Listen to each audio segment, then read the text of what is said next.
Indonesia sudah mendapatkan 1 poin tambahan dari Bahrain kemarin dan kita akan menghadapi China di kualifikasi round 3 Piala Dunia 2026. Untuk bisa membahasnya sudah bersama saya ada pandit kesayangan kita, ada Bung Minder Singh. Bung Minder, sehat Bung? Sehat, Glenn. Gimana apa perasaan hari ini? Nggak lagi marah kan? Nggak lagi emosi kan? Hari ini sedikit, Sedikit, kenapa tuh? marahnya sedikit karena ya masih begitu banyak postingan di sosial media tentang wasit yang memimpin pertandingan lawan Bahrain tersebut kan. Jadi kalau saya scroll sosial media lihat mukanya lagi, ya ada sedikit lah. Ada sedikit emosi, masih ada sedikit tipis-tipis masih ada. Tapi Bung Minder ini kan bisa lah, udah jago mengontrol emosi lah. Aman lah ya? Kita bahas-bahas ini aman lah ya? Aman-aman. Sekarang saya sudah bisa mengontrol emosi walaupun istri saya gak ada. Tapi kalau biasa ada lebih dari narsum, pasti istri saya ikut. Untuk kontrol. Udah kontrol. Untuk kontrol. Aman ya sekarang ya? Ini Jangan aman dimarahin kan, saya. cuma kita berdua kan. Bu Peter, walaupun sekarang sedikit sama lah. Saya juga sudah bisa, ya udah kita harus move on kalau kata Oke. Pak Erick Thohir. Iya. Cuman saya mau sedikit membahas soal kemarin soal wasit Alkaf dari Oman ya. Yes. Dengan kepemimpinan seperti itu, Oke. apakah wajar kalau misalnya kita marah dan juga kita kecewa dan memang kita dirampok di Bahrain kemarin itu? Justru tidak wajar kalau kita tidak merasa sedih ataupun kita tidak marah. Itu gak wajar. Karena bukan cuma kita sebagai supporter dari timnas Indonesia yang bisa melihat ada sesuatu yang janggal. Tapi juga yang bukan merupakan supporter dari timnas Indonesia dan juga yang bukan merupakan pengamat yang berasal dari Indonesia. Pengamat-pengamat di luar negeri kan. Kalau kita melihat dari semalam postingan mereka kan, mereka semua mempertanyakan kenapa kok bisa ada tambahan lagi masa injury time yang cukup signifikan di masa injury time yang sudah ditetapkan. Ya kan, dan banyak juga yang sebetulnya bingung bahwa dalam hal ini AFC juga, kalau yang saya ikutin juga, saya nggak tahu kalau pada saat kita ngerekam ini sudah ada pernyataan. Mana pernyataan dari AFC soal wasit ini? Kalau mereka mengatakan mereka perlu menginvestigasi atau perlu juga menanyakan kepada wasit, ya seharusnya cepat dong. Ya kan, nggak perlu berlarut-larut seperti ini. Mereka harus menanyakan kepada wasit kenapa sebegitu signifikan tambahannya. Tambahannya itu sekitar 3 menit lebih. Ya, kenapa saya katakan 3 menit lebih? Karena kan ada selebrasi lagi dari para pemain Oman. Kemudian sempat kick off lagi. Kenapa nggak langsung aja ditiup peluitnya itu sebelum ada corner? Bahkan di beberapa kejadian di luar negeri, ya di luar negeri juga. Jadi saya tidak membandingkan dengan yang di dalam negeri. Walaupun di dalam negeri sekarang saya melihat wasit kita sudah lebih proper karena sudah adanya VAR. Iya dong, sudah adanya VAR. Jadi ada teknologi yang membantu wasit. Ya, dan ada juga teknologi tersebut di pertandingan lawan Bahrain kan. Tapi saya nggak ngerti kenapa itu lebih dipakai pada saat ada gol dari timnas Indonesia, bukan pada saat ada gol dari timnas Bahrain. Ya, kemudian kenapa gak juga ditarik garis pada saat gol tersebut terjadi? Karena banyak yang juga menilai itu sepertinya pemain nomor 9 itu offside. Offside, betul. Banyak yang juga mengatakan gak bisa dinilai offside dari corner. Betul, kalau gol langsung. Tapi kalau ada bola pantulan, itu kan bolanya kan mantul. Betul. Terus ada pemain lain yang ngambil, ada pemain yang sebetulnya sudah berada dalam posisi yang tidak di belakang pertahanan kita gitu. Ya oke lah kita lepaskan perdebatan itu. Ya kan nanti dikatakan kita banyak mencari alasan. Tapi poinnya bukan cuma kita yang merasa kecewa, tapi banyak juga ya podcast-podcast di luar juga yang mempertanyakan keputusan dari wasit ini. Artinya mereka juga melihat sesuatu yang tidak wajar. Maka itu saya pikir ya gak ada salahnya juga jika sejak kemarin subuh sampai siang hari ini masih ada pembahasan tentang wasit tersebut. Dan seperti yang tadi Anda katakan ya, kalau soal emosi saya rasa masih sebagian besar dari kita yang merasakan emosi walaupun sudah mulai turun. Saya sepakat karena ada salah satu media dari Jepang lah. Saya nggak tahu itu sosial media atau channel YouTube yang pasti. Dan di komen-komentarnya itu menuliskan bahwa selamat datang di AFC. Kalau misalkan Indonesia sudah terbiasa dengan seperti ini, artinya Anda sudah sedang berada di track menuju ke Piala Dunia. Ya kalau bagi timnas Indonesia kan, bagi para pemain mereka ini kan adalah pengalaman yang baru ya. Bermain dalam suatu tahap menuju ke Piala Dunia. Jadi yang saya selalu menjelaskan kepada viewer saya bahwa kita harus sadar bahwa sekarang ini timnas kita bukan lagi berada dalam tahap persaingan untuk lolos ke Piala Asia karena kita sudah lolos. Kita akan main lagi nanti di Piala Asia. Tapi sekarang timnas kita sedang berada di level dunia. Kenapa? Karena untuk lolos ke Piala Dunia. So this is a big opportunity dan juga challenge. Kesempatan yang besar dan juga tantangan bagi para pemain. Artinya ini tidak akan mudah bagi mereka secara teknis. Tapi jika ditambah hal-hal non-teknis seperti ini, ya akan semakin berat dong bagi mereka. Memang nggak pernah ada targetnya untuk lolos ke Piala Dunia. Nggak pernah kan? Shin Tae-yong pun mengatakan kalau bisa kita bawa tim ini lolos ke round 4 dengan berada di peringkat nomor 3 atau peringkat nomor 4 di round 3 ini. Tapi kalau hal-hal semacam ini terulang, gimana caranya juga mau finish di peringkat nomor 3 atau juga di peringkat nomor 4? Mungkin juga kita finishnya di posisi dasar klasemen kalau memang ada hal-hal seperti ini yang terulang lagi di pertandingan-pertandingan selanjutnya. Dan bukan saja di pertandingan Indonesia, ada juga di beberapa pertandingan lain yang juga terjadi dalam babak kualifikasi ini. Ada juga seperti yang Australia lawan Bahrain, banyak juga keputusan dari wasit yang perlu dipertanyakan. Dan itu wasitnya nanti akan memimpin kita lawan China. Saya belum cek sih. Iya. Nah, jadi Anda yang mengatakan itu, jangan nanti dikira saya ini selalu menyalahkan wasit. Ya kan, walaupun sebelum match lawan Bahrain, jika Anda mengikuti saya dan teman-teman viewers dari Liputan 6 Sport ini mengikuti saya, dimanapun saya omong, saya selalu akan mengatakan sebelum match lawan Bahrain, hati-hati dengan wasit. Hati-hati dengan wasit. Dan ini kan wasitnya kan asal Asia Barat ya. Dan tim yang bermain pun asalnya juga Asia Barat. Itu juga menjadi salah satu warning nggak sih, Bung Binder? Saya pikir bukan warning ya, karena kalau kita berpikir negatif tentang wasit, kalau kita namanya waspada itu wajar. Ya dong, waduh, nih takutnya nih wasitnya nih nggak fair. Itu kan namanya waspada ya, tapi kan bukan berarti kita merasa khawatir atau takut. Apalagi para pemain, kalau mereka merasa khawatir atau takut dengan wasit, nanti permainannya nggak proper. Ya kan, tapi boleh dong kalau kita mulai mengkritisi wasit yang sebelumnya sudah ada jejak kontroversi. Ya kan, seperti wasit yang akan nanti memimpin pertandingan lawan China juga ada track kontroversinya itu ada. Ya, tapi saya pikir kita gak boleh negative thinking, tapi para pemain di atas lapangan perlu fokus dan wasit harus adil.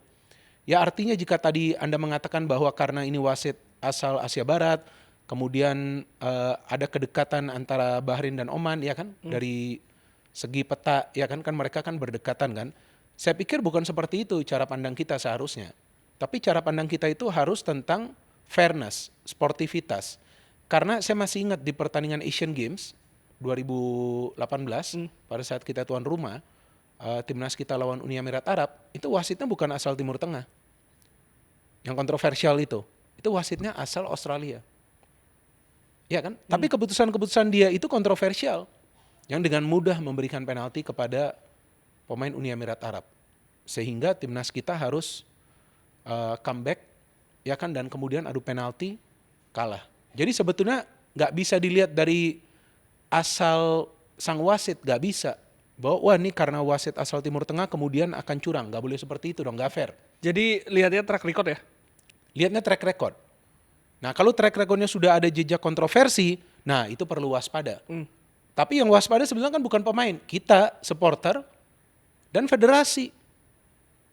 PSSI harus waspada, kalau sudah tahu harus mengingatkan kepada AFC.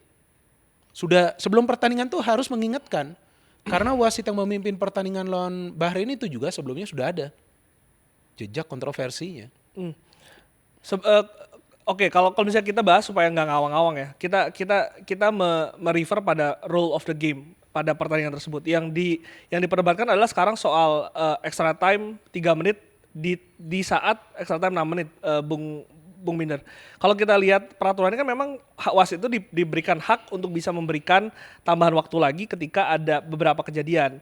Dan kalau kita lihat kan saat extra time 6 menit itu ada 2 free kick kalau nggak salah. Yang satu Witan, yang satu Marcelino kalau salah yang melanggar pemain Bahrain. Tapi apakah memang harus diperpanjangnya sampai 3 menit, Bung Binder? Saya justru melihatnya ada satu kali sih pelanggaran yang mungkin saya juga nggak menyimak secara teliti ya. Kalau saya ingatnya ada satu free kick yang Bahrain itu dapat free kick ya, karena ada pelanggaran dari Marcelino, betul. Dari Marcelino yang saya lihat yang dekat kotak penalti itu siapa? Witan ya. Oke, saya melihat cuma itu satu. Ya kita hitung aja waktunya itu. Kalau saya hitung sih maksimum Tuh. 90 detik. Oh, 90 detik. 90 Satu detik. setengah menit berarti. Iya, karena dalam posisi tertinggal para pemain Bahrain gak mungkin terguling-guling. Jatuh cepat dia bangkit mau ambil itu free kick. Apalagi sudah masa injury time. Nah jadi maksimum 90 detik menurut saya. Artinya kalau kita hitung maksimum 90 detik, 97 plus. Terus 1,5 menit itu atau let's say 1 menit tambahan itu untuk apa? Kita kan hanya ngomongnya 1 menit, tapi 1 menit itu kan 60 detik. 60 detik itu kalau kita bagi lagi ada 30 detik bagi seorang pemain untuk memberikan passing ya secara akurat, dan ada 10 detik bagi seorang pemain untuk shooting. Jadi sebetulnya 40 detik itu sudah cukup bagi sebuah tim untuk mencetak gol. Tapi dia tambah lagi 1 menit lebih itu. Jadi itu adalah waktu yang sangat signifikan bagi para pemain Bahrain untuk bisa menyamakan kedudukan. Hitung-hitungannya kira-kira seperti itu. Ya kan, bahwasannya mereka bisa mencetak gol atau enggak itu hal kedua. Tapi kita bicara soal durasi waktu. Jadi kalau biasa saya komentar di TV ketika ada injury time, anggap aja injury time itu 5 menit. Saya akan mengatakan 5 menit ini akan terasa seperti 50 detik bagi tim yang tertinggal. Tapi 5 menit ini akan terasa seperti 50 menit bagi tim yang sedang unggul. Karena defending itu lebih sulit daripada attacking. Maka itu saya bingung, banyak yang juga mengkritik para pemain yang tidak bisa mengatasi situasi pada saat masa injury time. Kenapa harus mengkritik? Apakah gak dilihat 90 menit mereka habis-habisan? Yes. Iya kan? Saya gak ngerti. Apalagi yang harus dikritik dari para pemain kita. Kalau namanya ada yang salah passing, para pemain Bahrain lebih banyak salah passingnya daripada para pemain kita. Kenapa lagi yang harus dikritik para pemain? Gak fair juga dong. Saya nggak mau kritik, tapi saya mau apresiasi dari para pemain. Karena salah satu, oke, kalau misalnya kita soal pertandingan kita akan bahas nanti. Tapi saya mau lihat respon dari para pemain. Mentalitas itu terlihat, Bung Minder. Yes, you are absolutely right. Itu yang juga saya katakan di platform saya, bahwa timnas kita tertinggal, para pemain gak panik. Ya kan, wasitnya ini terpengaruh dengan drama para pemain Bahrain yang saya lihat sendiri. Saya bukan artinya ingin menjelekkan para pemain Bahrain, tapi dari awal saya sudah mewanti-wanti. Ya kan, hati-hati. Bahrain ini unggul dari segi drama mereka. Timnas kita unggul dari segi materi pemain dan teknik permainan. Faktor non teknis itu milik mereka. Mereka udah unggul lah kemana-mana. Kita kalah. Karena para pemain kita itu adalah pemain-pemain yang baik. Apa artinya baik? Pemain-pemain yang mengikuti sportivitas dari sepak bola. Apa itu sportivitas? Play fair. Main bola. Ya kan? Jangan acting di atas lapangan. Maka itu jika ada yang mengkritik, kenapa para pemain gak bisa handle? Karena para pemain kita itu baik-baik. Mereka fokus main bola, bukan drama, bukan mengulur waktu. Ya, saya gak ngerti apakah nanti harus diajarkan kepada para pemain untuk bisa mengulur waktu. Tapi kan gak bijak juga, betul gak? Para pemain kita kan harus fokus dalam bermain bola. Ya, tapi para pemain Bahrain ini kan unggul dari segi dramanya. Tapi para pemain kita gak emosi. Itu ada 27 kali foul yang tercatat dari para pemain kita. Coba lihat berapa banyak sih yang sebetulnya yang wajar dikatakan foul. Kalau saya hanya dorong Anda, terus Anda yang menjatuhkan diri, masa itu foul? Iya kan? Tapi wasitnya kan terpengaruh. Bener gak? Udah itu kenapa pemain Bahrain itu yang menanduk kepala dari Malik Rizaldi, saya pikir bisa saja dia mendapatkan kartu merah. Kok gak dapat dia kartu merah walaupun dicek VAR? Bener gak? Malik Rizaldi kepalanya dibalut perban, berdarah-darah dia di atas lapangan. Dia yang terlibat dalam proses gol pertama timnas kita. Kurang hebat apa para pemain kita? Ya gak? Kalau sekarang pun kita masih mau mengkritik para pemain kita, apa yang kita cari dari timnas kita? Kesempurnaan. Argentina pun gak sempurna, bos.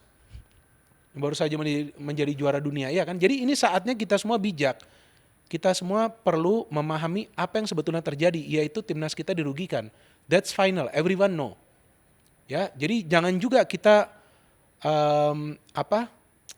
kita sembunyi di balik idealisme bahwa seolah-olah para pemain kita ada melakukan kesalahan. Gak boleh. Para pemain kita sudah fight di atas lapangan. Yes. Taktik dari Sintayong sudah benar. Pemilihan pemain dari Sintayong ada juga yang salah, nanti kita bahas. Ya kan? Tapi banyak yang benar. Apa kejutan dari Sintayong? Sorry saya bacotnya kepanjangan nih. Boleh? Lanjut. Boleh lanjut. Apa kejutan dari Sintayong? Malik Rizaldi itu bisa dia turunkan dari Gak awal. ada yang nyangka. Gak ada yang nyangka itu. Banyak yang nyangka Malik itu bakal dicoret malah. Nah, Tapi malah jadi starting 11 dan ini membuktikan ada yang pernah ngomong kan nggak ada kesempatan buat pemain Liga 1 untuk main di tim nasional. Dan Malik Rizaldi sudah membuktikan kemarin sampai berdarah-darah. dan bukan cuma berdarah-darah, tapi habis-habisan dia di atas lapangan. Dan kalau Anda mengikuti jalannya pertandingan, pemain pertama yang bisa drive dalam posisi one on one dengan pemain Bahrain itu Malik Rizaldi. Yes. Pemain pertama yang bisa memberikan umpan kunci ke depan ke Rafael Strike itu adalah Malik Rizaldi. Pemain pertama yang bisa duel dengan pemain Bahrain sampai dia jatuh itu adalah Malik Rizaldi. Bukan artinya saya mengatakan pemain lain gak bagus, enggak, pemain lain juga bagus. Tapi ini kejutan dari Sintayong. Saya mainin Malik Rizaldi. Kaget itu para pemain Bahrain. Tapi ya mungkin karena memang dia setelah benturan di kepala mungkin gak bisa main full, dimasukin Marcelino.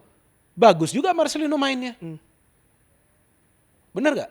Jadi artinya pemain sudah oke, Sintayongnya juga sudah oke. Banyak yang mengatakan nanti babak kedua kendor, justru babak kedua gila permainan timnas kita. Ya lebih bagus malah. Peluang dari Bahrain tahu gak berapa di babak kedua? Anda catat gak? Gak nyatet. Yang bahaya? Satu ya yang Martin Pass. Dua. Satu lagi? Dua. Satu lagi gol kan? Oh ya oke. Ya kan satu lagi kan Satu gol. lagi save. Ya satu lagi save. That's it. Ya kan kenapa? Nah nanti saya jelaskan apa perubahan yang dilakukan oleh Sintayong. Nanti Anda kan juga harus ngomong sini. Ya, sebelum saya mau bahas permainan, saya juga mau minta tanggapan soal respon para pemain. Tadi respon pemain di lapangan, tapi di luar lapangan, Bung. Setelah kalah dan setelah seri dan juga dikerjain wasit lah ya. Timnas kan langsung ke China dan PSSI merilis bagaimana pemain itu masuk ke dalam pesawat.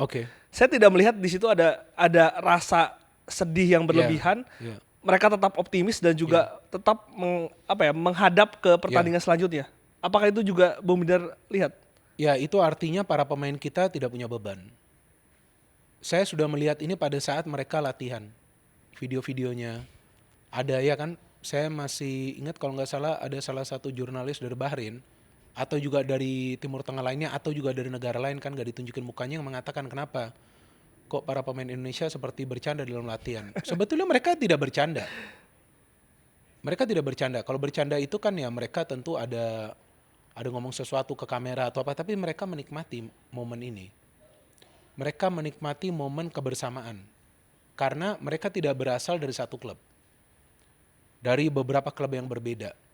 Ada yang bermain di Amerika, ada yang bermain di Thailand, ada yang bermain di Malaysia, ada yang bermain di Indonesia, ada yang bermain di Belanda, ada yang bermain di Italia. Jadi mereka menikmati latihan itu dengan rasa kebersamaan. Artinya unity-nya kuat. Ya, itu kan Bhinneka Tunggal Ika. Bener gak? Ini kesatuan di antara para pemain. Mereka semua bersatu. Buat apa mereka semua bersatu? Apakah Anda pikir mereka semua bersatu untuk mencari popularitas? Coba. Rasanya enggak ya? Enggak kan? Ya memang enggak. Mereka bersatu untuk mempersembahkan yang terbaik bagi tim nasional Indonesia, bagi negara kita. Dan rasanya kalau misalkan mereka nggak main pakai hati ya, respon mereka pun kayaknya nggak akan kayak Shane Patinama yang kemarin mau berantem dan lain-lain. Jadi saya masih bingung kalau ada orang yang masih mempertanyakan nasionalisme mereka, Bung Bidar. Anda mengatakan orang, saya bisa mengatakan kepada Anda, banyak sekali orang. Banyak sekali orang yang tidak berani berbicara bahwa mereka sebetulnya tidak suka dengan kesatuan ini. Banyak sekali. Ada yang bicara sama saya juga offline. Saya gak nanggapin. Buat apa? Ya udah. If you don't like, it's your business. Betul gak? Saya tetap support. Ada yang coba memanipulasi otak saya. Apa akan berhasil? Gak mungkin. Ya kan? Ada yang coba untuk mengkontaminasi pikiran saya. Gak akan berhasil juga. Karena saya dari awal sudah mengatakan ini sudah format yang bagus. Yang dibentuk di timnas kita. And ada progres. Mau gak ada progres pun saya akan tetap dukung. Karena saya supporter. Iya dong, saya supporter. Supporter itu adalah untuk mendukung. Kalau mau mengkritik, that's fair. You can criticize. Tapi Anda kritik sesuai dengan perjuangan dari para pemain. Sesuai dengan performa dari para pemain. Kalau memang ada pemain membuat blunder, kemudian ada gol, wajar. Tapi kalau wasit yang membuat blunder, kenapa gak kita kritisi wasit tersebut? Yeah. Kenapa kita dibilang Anda hanya menyalahkan wasit? Banyak yang mengatakan kepada saya. Loh, saya bilang, Sebelum juga pertandingan mulai saya sudah mengatakan hati-hati dengan wasit. Ya kan dari mana coba saya dapat info itu? Dari mana? Ya gak boleh di ngomongin di sini. Jadi catat ya, abis ini gue menanya dari mana. Bu Minder, Ah. soal permainan. Udahlah, oke kita wasit bermasalah memang, Iya. pemain pun Yes. terlihat akan fokus untuk pertandingan selanjutnya dan Iya. juga Pak Erick Thohir mengatakan juga kita move on, kita Iya. melihat pertandingan lawan China. Saya mau bahas dulu soal permainan kita. Pada laga lawan Australia dan juga Arab Saudi, kita bermain sangat baik di babak pertama. Tapi harus dikatakan, babak pertama kemarin kita bermain sedikit lebih buruk lah Oke. dibandingkan dengan dua Oke. pertandingan awal. Oke. Sependapat? Ya, memang kita tidak bermain sesuai ekspektasi kita semua bahwa timnas langsung harus bisa mendominasi jalannya pertandingan, harus bisa berani melakukan pergerakan ke ruang pertahanan tim lawan. Karena Bahrain bermain dengan tempo tinggi. Yes. Di menit-menit awal itu mereka main yang namanya high pressing. Siapa sebetulnya yang mereka press? Bukan Tom Hai. Mereka nge-press Jordi Amat, Miss Hilgers, Iya. dan juga Betul. Jade Ses. Ya, mereka nge-press 3 pemain bertahan kita di belakang. Siapa yang paling kewalahan di antara 3 pemain ini? Jordi Amat. Amat. Kok bisa sama ya kita ngomongnya? Jordi Amat. Sama-sama nonton kan? Nah itu, Jordi Amat. Sehingga Pais pun agak susah untuk bisa deliver bola. Ah, Pais beberapa kali coba untuk deliver bola long ball, tapi itu gak efektif. Karena pemain-pemain kita yang di depan itu sebetulnya seperti Rafael Strijk, Ragnar dan juga Malik itu bukanlah tipe pemain yang memantulkan bola dengan fisik mereka. Yeah. Mereka adalah tipe yang mencari ruang dengan pergerakan mereka. Gak efektif juga. Terus apa yang dibuat oleh para pemain di tengah? Karena pressure-nya ini terlalu tinggi dari para pemain Bahrain, mereka harus retreat dulu. Mau tidak mau mereka harus nunggu dulu di tengah. Dan para pemain Bahrain itu kan memanfaatkan kelebihan mereka dalam duel agresif ya. Karena seperti yang tadi saya katakan, mereka duel agresif boleh, para pemain kita gak boleh. Pasti wasit prit. Tapi saya melihat pada saat para pemain Bahrain itu ada berani bermain dengan garis pertahanan yang tinggi, kan beberapa kali mereka bermain ya garis pertahanan yang tinggi. Biasanya kan mereka agak ke dalam ya. Yang pressing itu hanya pemain di tengah dan depan. Tapi pada saat para pemain di belakang mereka itu main pressing tinggi, ikut garis pertahanan tinggi, di situ kita ada peluang. Maka itu timnas kita butuh waktu lebih dari 40 menit untuk bisa memberikan umpan ke dalam kotak penalti mereka. Itu menit ke-42.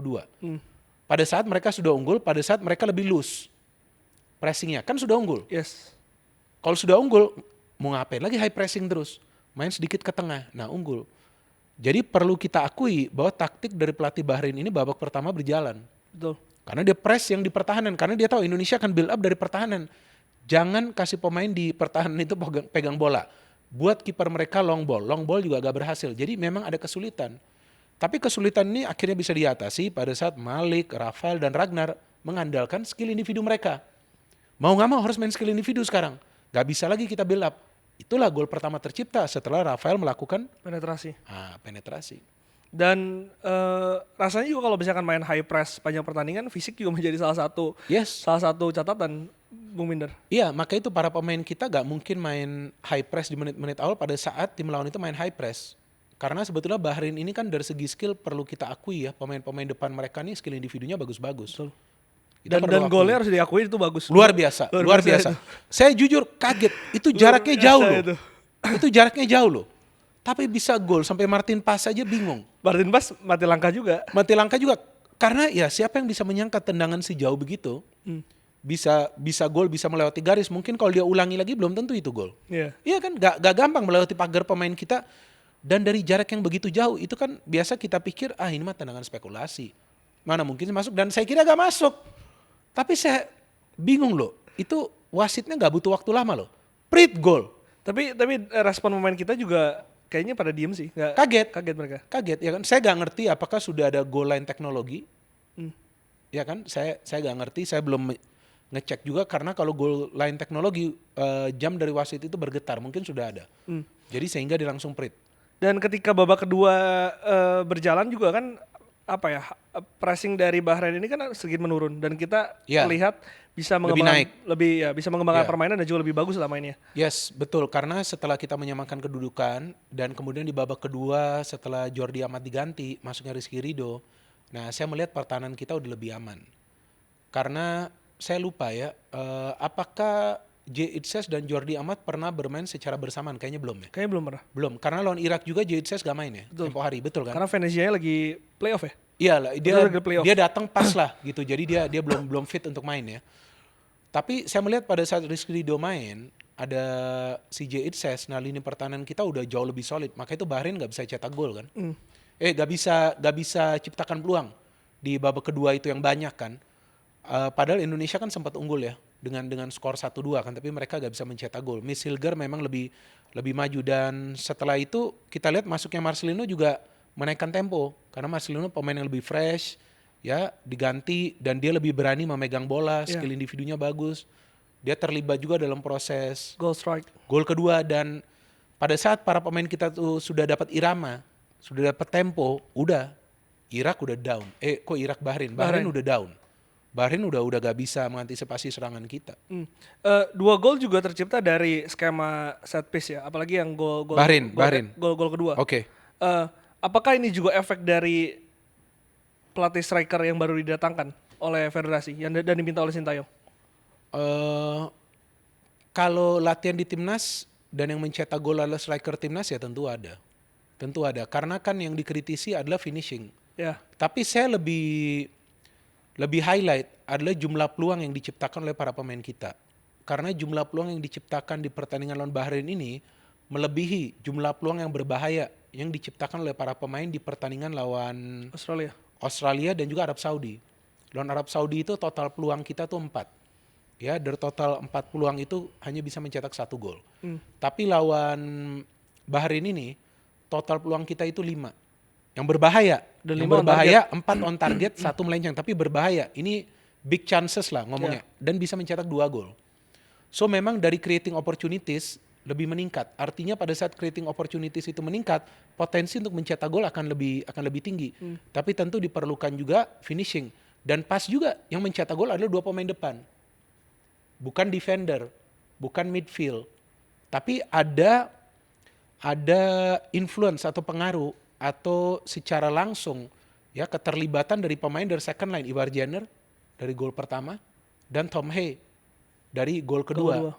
Artinya secara keseluruhan memang ada progres. Kalau pelatih striker itu kan diperlukan adalah untuk finishing. Ya, tapi dari build up ini artinya apa? Artinya Sintayong ikut terlibat dalam proses build up ini, kalian harus seperti apa? Dia sudah menjelaskan pada saat kalian tuh deadlock apa? Skill individu, kecepatan. Maka itu saya katakan juga kenapa banyak yang pada mengkritik Rafael Strijk. Gak fair, pemainnya masih muda. Betul kan? Dan akhirnya dia buktikan dia bisa mencetak gol. Dan juga dia mengambil keputusan yang tepat. Padahal ada 2-3 pemain kita di dalam kotak penalti.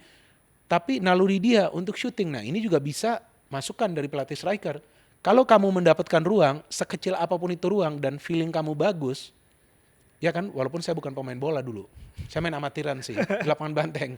Tapi kan kurang lebih kita tahu lah ya. Jadi feeling kamu itu seperti apa, angle-nya udah oke, lepas itu tendangan. Gol kan akhirnya. Gol pertama untuk timnas Indonesia senior. Iya betul. Dan akan bertambah jika dia berani mengambil keputusan seperti itu. Daripada dia banyak melakukan pergerakan-pergerakan cepat. Ya kan dengan bola. Karena kalau banyak melakukan pergerakan cepat dengan bola, takutnya hilang possession. Dan Rafael Strijk ini kalau kita bandingkan dengan Piala Asia U23 kemarin, salah satu yang menjadi peningkatan juga adalah daya tahan dia. Yes. Bagaimana dia mengcover bola, Bung Binder. Itu juga jadi salah satu highlight yang saya lihat ada kenaikan lah di situ.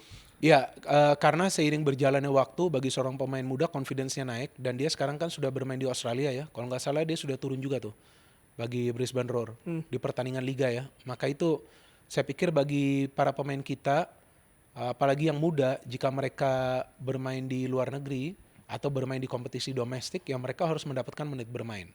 Karena pemain itu kan berkembang di level klub. Jadi pada saat pemain di level klub itu mendapatkan menit bermain, dia biasa bermain rutin, confidence level dia naik, dia mendapatkan pengalaman, nanti main di timnas lebih enak. Di timnas dia mendapatkan masukan yang lebih banyak, ya kan? Pelatihnya kan beda. Jadi level of confidence dia naik karena permainan sepak bola itu sebetulnya kan bukan saja teknis, tapi non teknis. Apa psikologi harus kuat. Psikologi harus kuat. Kenapa ada pemain-pemain besar di dunia seperti Johan Cruyff, Pele, Maradona, Messi, Ronaldo, of course jangan lupa dong. CR7 dan juga ada yang 9 kan, Ronaldo 9. Karena mental harus kuat. Yeah. Kalau mental gak kuat, banyak pemain-pemain yang berkembang di level mudanya, di level junior, tapi gak bisa naik ke senior. Bukan karena mereka jelek, mereka punya bakat. Tapi kalau mentalnya gak kuat, ya kan, willpowernya, disiplinnya gak bagus, belum tentu mereka akan bisa berkembang. Jadi for Rafael Strike, ya ini ada permulaan yang dari gol dia cetak kita harapkan bisa terulang di pertandingan-pertandingan selanjutnya. Tapi kalau dia gak bisa perform, ada Eliano Reinders. Nah, itu debutnya gimana? Eliano tapi kalau kemarin kita lihat kan lebih dipasang menggantikan Sandy Walsh. Yes. Lebih bertahan. Iya, lebih ke wingback. Lebih ke wingback. Ya akan lebih ke wingback, dan saya melihat jujur dia tidak begitu berkembang di area sana. Tapi ini kan adalah first match ya dari Reinders, jadi saya pikir ya gak fair juga kalau kita langsung menilai wah nih pemain jelek, gak bisa juga. Dan baru bergabung juga sama ya, timnas. bahkan Miss Hilgers juga babak pertama adalah dia dikit adaptasi. Masih kagok lah ya. Nah, tapi memang Miss Hilgers adalah tipe pemain yang maju. Dia yang akan melakukan pressing gitu, bahkan ikut maju, terlibat build up. Jadi dia masih ikutin irama timnas kita. Jadi saya pikir ya walaupun dia belum berkembang, artinya dia gak kasih assist, gak kasih apa, it's okay, let them play, let them develop. Semua pemain yang sekarang berada di timnas, biarkan mereka menjalankan proses ini. Ini juga proses apa? Proses pengalaman. Kapan sih timnas kita main di Arab Saudi di sebuah pertandingan babak kualifikasi Piala Dunia? Kalau menurut teman saya ada. Di mana? PS. Main dia. Ada kok. Dia bilang saya main. Di mana? Saya kaget. Di mana kamu lihat? Ada, dia bilang di game. PS. Wah, kurang ajar juga nih orang. Tapi saya gak emosi. Kita keep calm aja. Keep calm aja ya. Kita keep calm aja. Jadi ini adalah pengalaman baru bagi mereka. Mereka harus menjalani ini dengan benar gitu. Nah, jadi kalau ada yang menanyakan kok para pemain kita nggak cunning ya? Cunning itu apa? Cerdik ya? Nggak cerdik ya? Ya karena memang mereka sebetulnya bermain bola dengan benar. Ya kan? They're playing the real football. Ini para pemain kita bermain sepak bola dengan benar. Dan Anda sadar gak sih di babak kedua itu si Marcelino masuk. Ya kan? Marcelino mainnya seperti apa? Bagus sekali. Bagus sekali mainnya. Ya kan? Malik Rizaldi mainnya bagus. Gak ada masalah bagi para pemain yang masuk dari bangku cadangan. Nathan oke loh. Yeah. Mainnya waktu masuk itu loh. Walaupun gak lama juga dia masuk. Oke. Rizky Ridho bagus juga. Jadi ya perlahan-lahan para pemain ini akan mendapatkan yang namanya jam terbang. Dan kalau mereka memang main sedisiplin seperti yang mereka tunjukkan, ya gak ada limitnya bagi mereka untuk prestasi. So di luar dari keputusan wasit, kita sebetulnya layak ya 3 poin kemarin dari sisi permainan. Dari sisi permainan, kalau menurut saya kita seharusnya mendapatkan 3 poin. Kita mendapatkan kemenangan, dan memang saya dari awal sudah feeling kemungkinan akan menang dengan skor tipis. Ya saya gak tahu skornya akan 1-2 atau mungkin ya 0-1. Tapi pada saat Bahrain mencetak gol, saya sama sekali gak khawatir, aduh kok kemasukan. Enggak, masih awal kan. Tapi mereka bisa comeback. Kapan timnas kita bisa comeback? Away, lawan tim asal Timur Tengah. Dan saya lupa mengatakan di awal, Bahrain ini bukan tim lemah loh bos. Ya, 90-an ya. Jadi jangan kita terus mengatakan, wah kenapa timnas seri, ini kan Bahrain. Bahrain itu tim kuat, bukan tim lemah. Iya kan? Gak gampang untuk bisa adu pressing sama mereka. Yeah. Ya kan, bermain di kandang mereka. Ya kan, dan mereka mainnya kan dengan 13 pemain itu. Supporter, wasit. Ya kan, terus belum lagi pemain mereka. Ya bercanda boleh dong. Boleh kan. Daripada kita emosian terus. Di sini santai aja. Santai aja. Bu Minder, lawan China hari Selasa ya. Selasa malam atau sore sih jadi? Nah ini yang saya nggak tahu. Ada yang mengatakan kepada saya jam 5 sore. Enggak deh, kayak malam deh. Coba Oke, ya, kita cek nanti. Cuman apa ya, mentalitas dan juga respon yang tadi kita sudah bahas. Ya, jam 7 malam kalau di HP saya nggak tahu di HP Anda. Jadi baru tahu rubah nanti di HP Anda. Jadi bisa dong kita live reaction. Saya nggak bisa confirm. Karena ada acara anak saya di kampusnya. Oke. Kebetulan dia datang juga sekarang. Apa? Kebetulan ada juga dia di bawah. Oh, di bawah. Oke. Ngawal, jadi kan, tapi saya bilang narsumnya nggak ada yang lain. Cuma Jadi saya sendiri, aman. Dikawal. Oke, Bung Minder, mentalitas dari para pemain apakah juga menjadi perhatian ketika kita melawan China nanti pada hari Selasa? Jujur ya, saya lebih khawatir lawan China daripada lawan Bahrain. Oh ya? Ya, saya lebih khawatir. Karena selama ini kita menganggap remeh China. Padahal China ini yang bisa menjadi batu sandungan. bagi kita. Karena China ini adalah pertandingan kedua setelah Bahrain. Perjalanannya juga jauh. Memang para pemain China lebih jauh karena mereka main di Australia. Betul. But they are going back to their home. Mereka ke kandang mereka sendiri. Psikologinya beda ya. Beda dong. Ya kan? Pada saat saya keluar negeri, saya balik ke Indonesia, walaupun saya dalam keadaan capek, tapi saya tidak akan langsung ke rumah tidur. Bisa juga saya ada aktivitas lain, bisa juga saya ada janji lain. Ya, apakah saya mau balik dari Amerika atau dari Jepang? Beberapa kali saya lakukan itu. Oh, masih ada nih waktunya, nih masih siang nih, walaupun jet lag. Tapi ada yang ajak ketemuan bukan untuk hore-hore, tapi ada kerjaan. Maksudnya bukan untuk inilah, untuk habiskan waktu yang nggak perlu. Maksudnya untuk kerjaan. Saya akan ketemu. Jadi mereka pun akan kembali ke rumah mereka, ke kandang mereka. Tapi kita kan tandang. Ya. Ini yang saya khawatir, match kedua. Apakah akan bagus gak fisik para pemain kita? Nah, ini artinya tugas ke pelatih fisik. Dari timnas kita harus 110% fit, tambahin itu 10% lagi. Karena China yang udah kalah berkali-kali, ya kan, pasti main habis-habisan. Ini bagi mereka adalah hidup atau mati. Ya, betul. Kalau China di match ini, imbang apalagi kalah, selesai. Out. Mereka gak akan bisa lolos. Jadi mereka akan coba untuk mengalahkan rival yang menurut mereka akan bisa, ya, yang akan bisa mereka saingi Indonesia. Karena lawan Bahrain, lawan Jepang, lawan Australia, lawan Arab Saudi, mereka sudah tahu mereka akan kalah. Tapi Indonesia mereka masih lihat, wah kita ini masih punya chance. Ini kita harus menang. Nah lagi-lagi faktor non teknis. Ini juga harus dijaga faktor non teknis ini. Kalau secara teknis, materi pemain, pelatih kita punya bagus. Ya, terlepas dari fisik nih. Fisik harus kuat. Kalau mental saya pikir gak goyang. Para pemain oke, ayo kita fight nih sekarang lawan China. Tapi faktor non teknis ini. Ini yang nanti harus dijaga di sana. Nah, itu yang saya katakan kalau bisa sekarang PSSI sudah mewanti-wanti kepada AFC. Coba itu wasit. Bukan artinya kita yang ngatur wasit. Mengatakan setelah kejadian sebelumnya di Bahrain, jaga ini wasit yang sekarang akan memimpin pertandingan. Meskipun bukan artinya kita akan menyalahkan wasit terus, enggak. Tapi wasit itu kan punya hak penuh untuk memimpin pertandingan.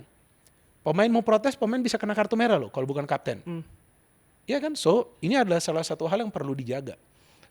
Kemarin kan Malik Rizaldi masuk starting 11 dan juga Nathan ini dicadangkan yang biasanya bermain. Apakah itu juga menjadi taktik Sintayong untuk tadi menjaga fisik melawan China? Iya, betul. Yes, betul. Dia harus melakukan rotasi di line up ya.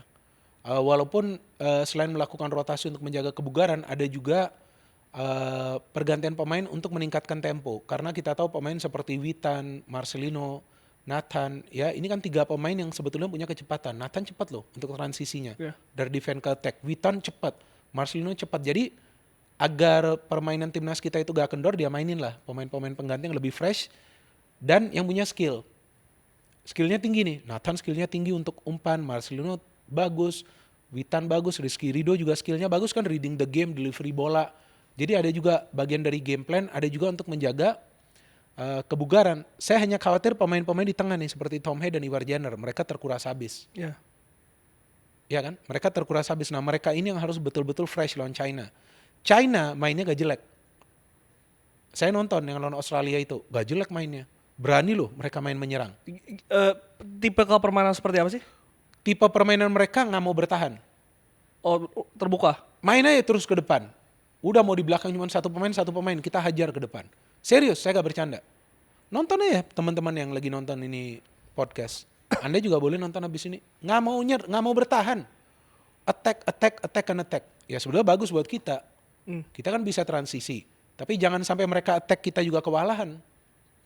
Nah itu mereka gak akan defend. Apalagi mereka sudah kalah berkali-kali. Nothing tulus. Ini hidup atau mati bagi mereka. Sedangkan bagi kita, ya ini momen. Kalau timnas kita bisa mendapatkan 3 poin, nah pintunya semakin lebar. Untuk timnas kita minimal lolos ke round 4. Dengan tipe permainan terbuka dan juga menyerang tadi, tipe permainan seperti apa yang harus dilakukan oleh timnas Indonesia Ya, di China?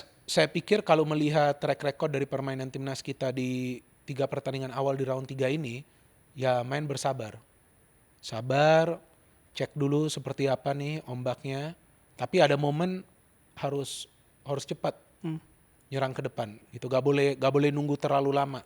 Lawan Bahrain sebetulnya itu yang coba dilakukan oleh para pemain kita. Butuh waktu 40 menit lebih. Ya tapi setelah dapat itu irama, nah enak kan lihat permainan timnas build up dan sadar gak sadar itu 2 gol itu dari proses setup play dari belakang. Betul. Dari belakang itu perlahan-lahan bola ke depan. Betul. Jadi untuk bermain seperti itu butuh waktu. Gak bisa instan. Kalau saya sekarang mau ngopi, saya kan minta tolong Anda, tolong kopi instan. Cepat kan saya langsung minum. Bagi mereka kan, mereka butuh waktu. Kita koordinasi. Jangan sampai kita buat kesalahan passing yang dicuri. Berapa banyak kesalahan passing di ruang pertahanan kita, pertahanan lawan Bahrain? Anda hitung nggak? Enggak. Nah itu. Artinya Anda tepat nonton itu pertandingan menit per menit. Memang nggak ada di ruang pertahanan. Ruang pertahanan ya, bukan di tengah. Tengah ada, tapi di ruang pertahanan nggak ada. Kalau seandainya ada, dimakan itu sama pemain Bahrain. Karena mereka high press ke ruang pertahanan kita. Iya, betul. Iya. So, maksud saya, ya kalau mainnya bersabar, itu bukan berarti bermain negatif football. Bermain negatif football itu berarti dark arts. Dark arts itu apa artinya? Mengulur waktu, parkir semua pemain di belakang, jangan mau menyerang, dapat bola lempar keluar. Itu bukan ciri-ciri dari para pemain kita. Ciri-ciri dari para pemain kita, dapat bola kita mainin itu bola. Karena bola itu gak bisa dibawa pulang. Kan mereka harus mainin itu bola di atas lapangan. Betul. Iya kan, jadi mereka main bola. Nah saya harapkan mungkin nanti di China kalau ada non teknis trik-trik aneh-aneh dari para pemain China juga jangan terpancing.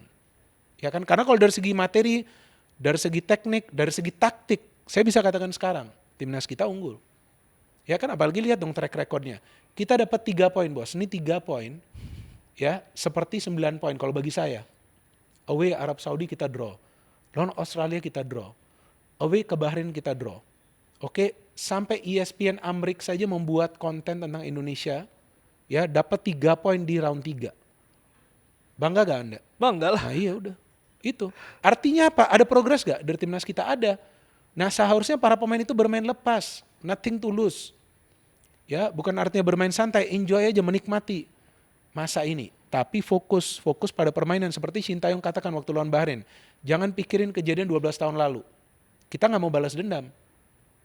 Ya kan? Harus fokus pada permainan karena kita maunya main bola. Dan bagus kan? Hampir saja kita menang. Iya. Faktor non teknis tadi yang Bung Binar berulang kali katakan kalau lawan China. Apa sih Bung? Wasit atau ada hal yang lain? Hal-hal lain saya gak bisa ngomong di sini kan. Ya, Tapi ada ya? Tapi ada yang diantisipasi lah ya? Seharusnya sudah diantisipasi. Saya pikir ya kan. Dan saya pikir untuk hal-hal di luar lapangan itu kan di luar kendali dari para pemain kan. Jadi saya pikir ya mereka harus yang namanya fokus pada taktik. Nah saya juga masih menunggu nanti taktiknya seperti apa dari Sintayong. Karena Sintayong ini kan banyak kejutan ya. Satu Malik Rizaldi, kemudian yang kedua pada saat dia meminta para pemain kita lebih banyak tuh memberikan bola direct. Direct kemana? Direct ke tengah. Maka itu gol pertama dan gol kedua dimulai dari proses bola diberikan ke tengah baru ke depan. Betul.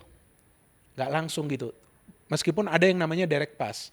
Jadi tengah ini saya mau lihat tengah ini bisa bermain sekreatif seperti di pertandingan lawan Bahrain atau enggak. Atau mungkin lawan China karena para pemain China ini yang saya lihat dalam beberapa pertandingan di round 3 ini mainnya nyerang dan main banyak dari flank. Mungkin juga kali ini serangannya akan lebih banyak dari sayap. Pakai wingback.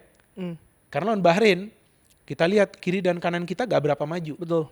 Benar kan? Karena high press juga. Karena high press. Nah apakah mau Sandy Walsh dan Verdong ini diaktifkan?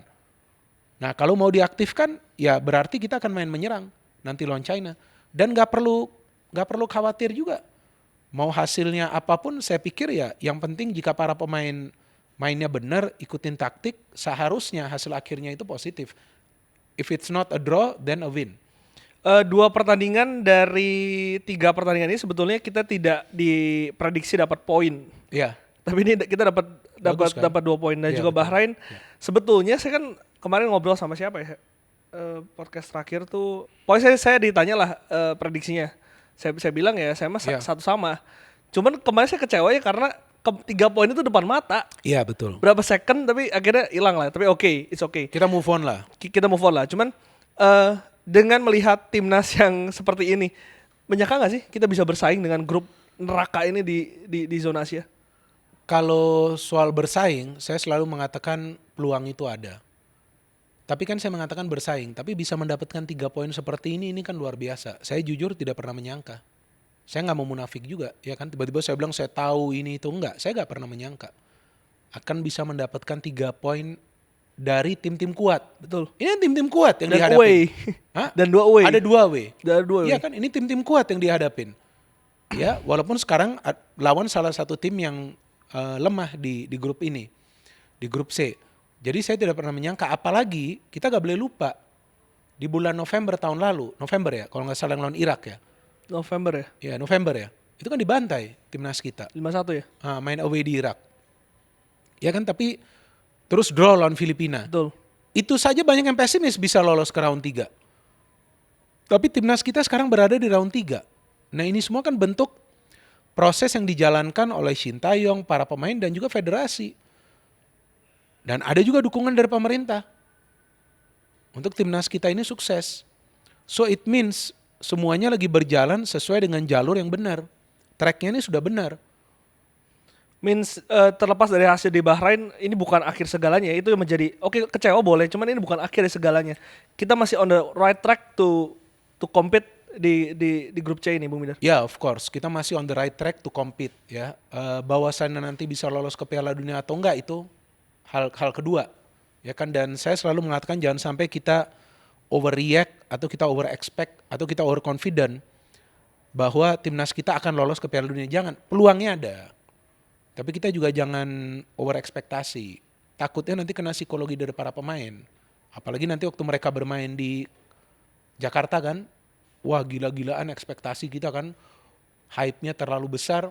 Nah nanti takutnya kena psikologi mereka karena jangan sampai mereka merasakan pressure. Ya, betul. Kalau pressure itu kena ke para pemain kita nanti mainnya gak normal.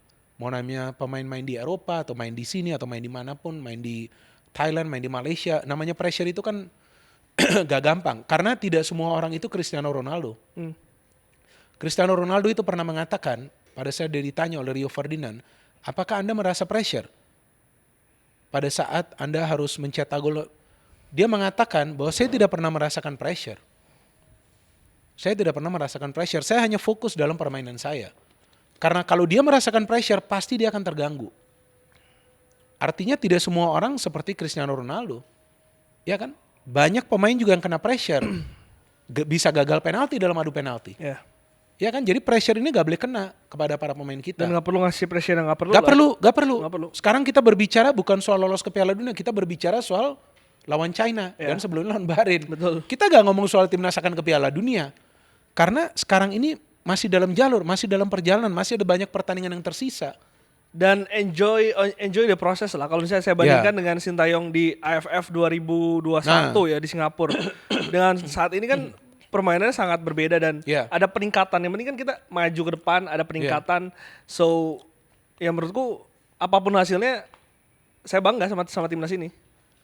Dan akan selalu bangga juga sama timnas gitu, mau menang mau kalah. Betul, dan kita juga tidak boleh terpancing apalagi terprovokasi dengan siapapun lah yang mungkin ya kan merasa gak bangga lah, gak suka, ya biarkan, itu hak semua manusia ya kan mau merasakan seperti apa dan gak perlu juga kita tanggapi. Masih banyak hal-hal lain di hidup ini yang perlu juga kita kerjakan ya kan. Jadi kita gak perlu tanggapi. Kalau saya pilihnya apa, diam aja. Yes. Buat apa saya mau nanggapi hal-hal yang aneh? Ada yang komentar, ada yang ngomong ke saya langsung, udah ya udah. Terserah, daripada kita berbuat sesuatu yang bodoh nanti kenanya kan kita juga. Ya kan, tapi kalau seperti yang Anda katakan tadi Anda bangga, saya super bangga. Kemana-mana sekarang saya ngomong Indonesia, lihat tuh timnasnya. Ya, 2 hari lalu, nih saya buka di podcast ini, 2 hari lalu ada yang menelpon saya. Oke, kakak saya. Dia kadang-kadang naik taksi online, right? Taksi online. Oke, dia kadang-kadang naik taksi online. Dan pada saat dia duduk di taksi online itu kadang-kadang, karena dia harus ke toko itu kan kadang-kadang kendaraannya gak ada.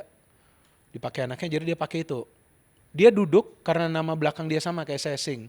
Pasti drivernya nanya, kenal gak Binder Singh? Kenal. Pasti drivernya bilang, tolong Pak, saya ingin bicara. Siapapun yang bicara kepada saya, Pak tolong terus berikan edukasi tentang timnas kita. Saya bilang memang saya berikan.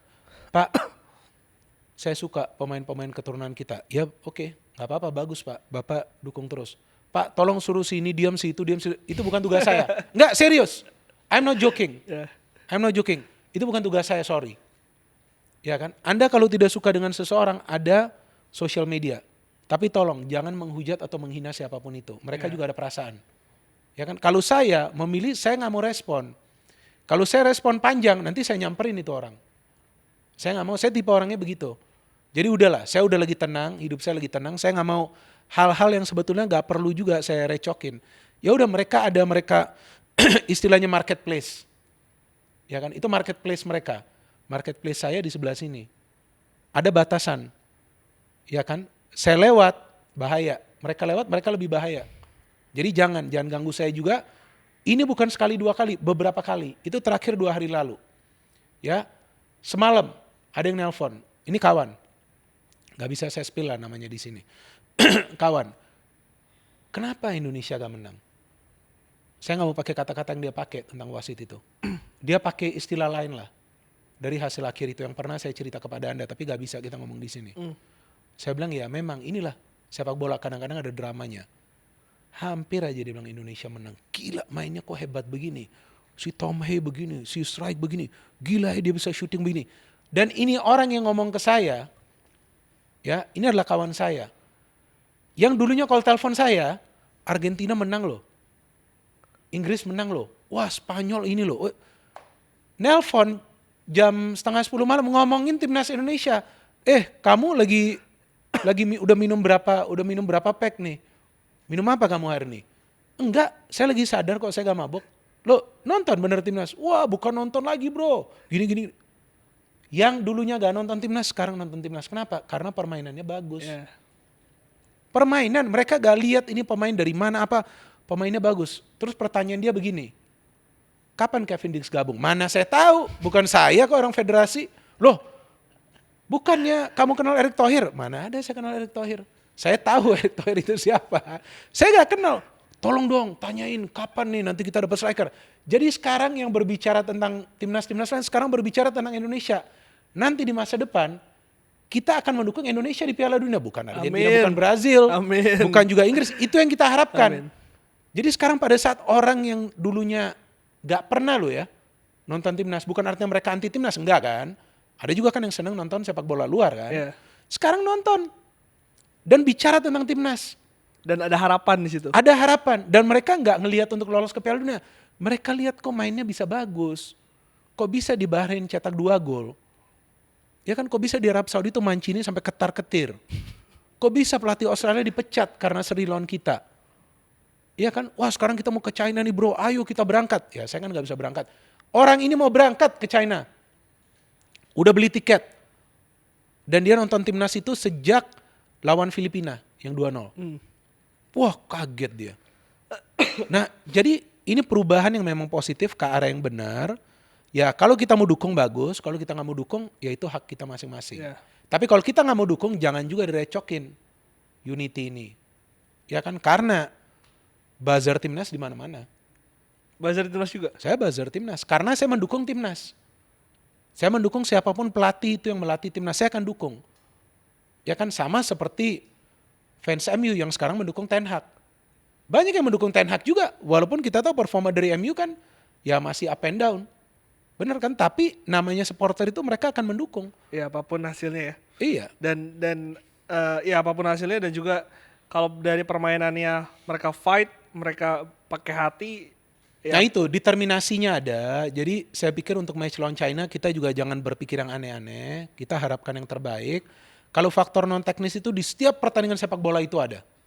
Di IPL aja banyak. Ya, betul. Keputusan-keputusan yang tidak masuk akal. Biarkan itu. Faktor non teknis itu ada. Itu biasa. Ya, tapi dari federasi harus mengingatkan kepada AFC protes kenapa kemarin seperti itu, jangan sampai terulang. Ya kan? Dan kita sebagai supporter tugas kita support, bukan menghina ataupun menghujat. Yes. Jadi jaga jari-jari kita, jaga mulut kita. Jadi kalau di podcast harus hati-hati juga ngomong. Kalau offline boleh. Kalau boleh. Nah, karena saya mau nanya offline, jadi kita udahin dulu podcastnya. Ya, Terima kasih, oke, siap. Bung Binerzing. Oke. Tapi apa prediksinya apa nih lawan China? Menang. Menang. Kalau China menang. Oke. Bu Binder? Saya 50-50. Seri. Enggak, 50-50. Belum tahu. Bisa Indonesia menang, bisa China menang atau draw. Sementara ini anginnya ke sana. Sementara yang ini kesana. Sementara ini 50-50. Jadi Kalau lawan Bahrain kan saya udah feeling. Yes. 45-55. Lawan Arab Saudi saya sudah feeling draw. Lawan Australia saya sudah feeling draw. 50-50. 50-50. Nah tanya dong kenapa? Kenapa? Nanti lah. Nanti Offline hari aja. berarti Selasa siang ya saya kontak ya. Kita calling-callingin. Ya kalau anak saya kasih boleh. Oke, boleh. Siap. Jadi Oke. Liputan 6 Sport bakal ada live komentar lagi hari Selasa Indonesia melawan China jam 7 malam ya sementara ini. Dan kalau misalkan kalian mau Bung Binder ada, tulis kolom komentar. Oke. Thank you. Ya.